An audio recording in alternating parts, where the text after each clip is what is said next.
Whether you like it or not, as long as you're born from the 90s to even the early 2000s, you've somehow been engaged in online dating. It could be Instagram, it could be Twitter, it could be Hinge, it could be Tinder, it could be anything, but somehow you've found yourself liking somebody or getting close to somebody you have not seen anytime, any day. Over the last couple of 30 years, there's increase in people finding love online. And then today's episode, I'll be talking about 6 lessons I've learned from having dated, being friends, situationship, and everything online. Just take this with a pinch of salt. Alright, the first lesson I've learned, always use the T.E.D framework. It's called tell me, explain to me, and describe. So when you start talking to people online, most times they don't want to talk to you because they don't know you, they've not built a relationship with you, you don't know them. This framework will help you extrapolate conversations with them and make them open up to even discuss with you further and better. So for instance, instead of telling somebody, have you eaten today? No, that's going to be boring. Ask them, describe to me what's going to be your best meal if we're about to go on a date together.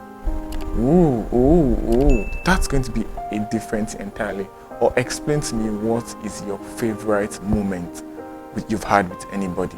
Or describe or tell me or explain to me what's the worst experience you've had on a date. Literally, this person will definitely want. But if you actually do what, just going to give you room for just one answer. Yes, I've eaten. No, I've not eaten. I've did this, I've did that. That's his first lesson. Use the T.E.D framework. Lesson number 2, don't talk. Don't send a message, send signals instead. For me personally, when I want to start talking to anybody online, the first thing I do is to follow them or like their pictures or comment on their stories. So engage with them subconsciously first before you just slide into DMs. That's what is called signaling. Sending DMs subconsciously doesn't really prove that you've been in contact with that person. Like, a lot of people will not respond to your DM because they're getting lots of DMs daily too. So what I do first is I comment on the status or the story, whatever, or the account, and then I keep in contact with that person for a little while, and then I provide a random value. Like, it could be anything that the person is struggling with that I can just help that person with. And then the law of reciprocity says that the person will be obliged to also pay me a favor, and then we could begin conversations from them. So don't just barge in people's DM, send signals first. Lesson number 3, and I learned this the hard way. Reply fast, but don't respond quick. Reply fast, but don't respond quick.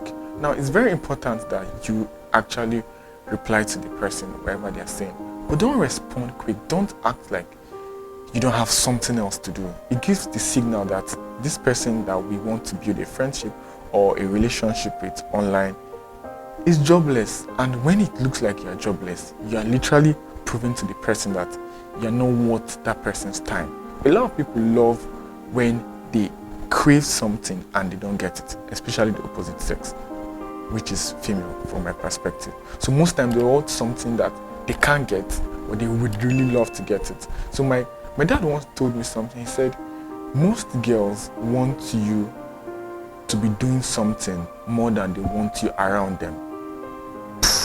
Blew my mind. Most girls want you to be doing something more than they want you around them.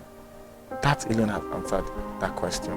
Number 4, don't act over entitled. That individual you want to get started with, or that person you want to get close to online, has some other people in his or her life that is obviously very close to them already. So you cannot just come up and start saying, why didn't you pick my call? Why didn't you reply to my text fast?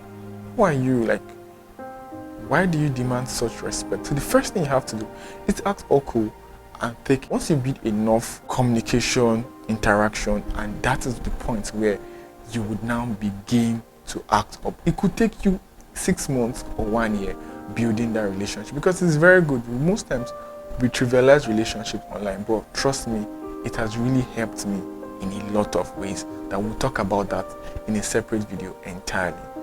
Lesson number 5, listen more than you talk. Now, the most strategic thing anybody can do to gain the attention of anybody is to listen.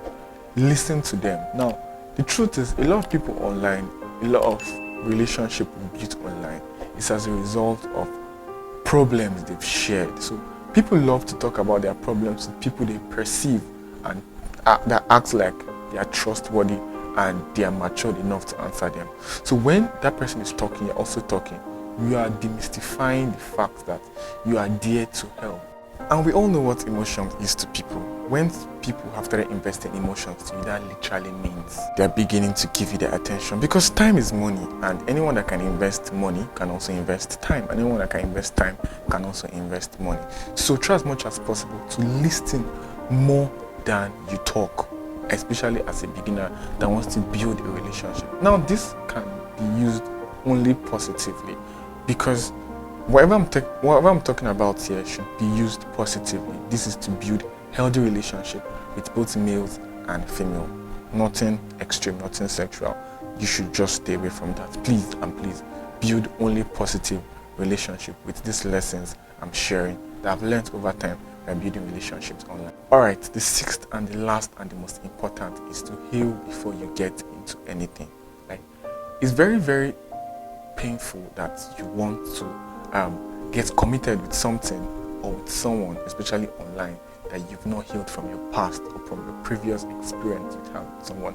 And the best way to do that is to be very transparent while communicating. You and I can agree that at some point in our life, we've had relationship, very close relationship with people online that we've never seen. And sometimes it feels like those people online that we've not seen are the best set of relationship we've had.